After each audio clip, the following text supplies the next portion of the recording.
Good morning guys, today we're going to show you how to test an amplifier with a specific problem. We call it lights on but nobody's home. When we look at our amplifier, power light is on, the fuses are good, we have an RCA plugged in, we have speakers plugged in, but there's no sound. We don't know what the heck is going on. The iRTA is perfect for this, and we're going to show you how.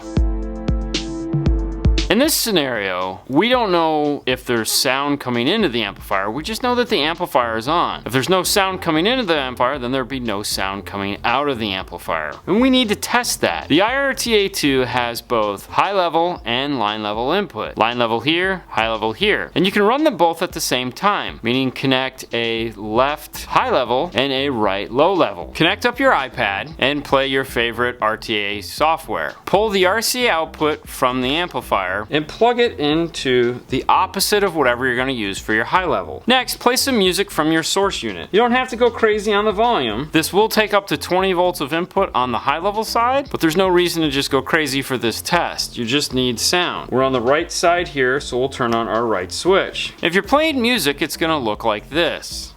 If you're playing peak noise, it's going to look like this. This is telling us that we have signal coming over the RCA into the amplifier. That's a good thing. That means our source unit is functioning the way it's supposed to. We now need to test the output. Since we have the right RCA unplugged from here, we're going to test the left output of the amplifier because our left RCA is still plugged in. Turn off the right and turn on the left. If you see something like this, that's a good sign. That's showing that there is signal passing through the amplifier. If you see no change at all, like this, that means that the signal is not passing through the amplifier and that more than likely the problem is something in the amplifier. You're getting input signal but no output signal. If we see this where there is music playing, has signal coming in and signal going out, that means our problem is more than likely in our speakers somewhere and we need to go and investigate that. You can pick up your iRTA2 at D&F Tool Drawer. Thank you guys so much for watching. You have a great day as always. Bye.